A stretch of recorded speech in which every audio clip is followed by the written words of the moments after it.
Hello friends, in this video we are going to learn how to create new Git repository with CLI. Okay, so let's start the tutorial. So here I am going to create a new directory. So first of all, create a new project directory. So let me go to the terminal. So here we are going to paste this, right? Directory is done. Let's go to the CD test pro, right? We are on the folder right now. Go to your project folder, tell the git that you are on the project, so let's add with git init,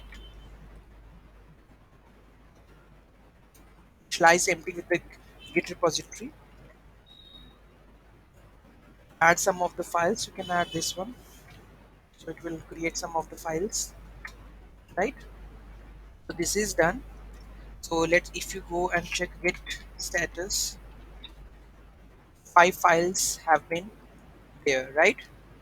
So this is basically how to create git repository with CLI.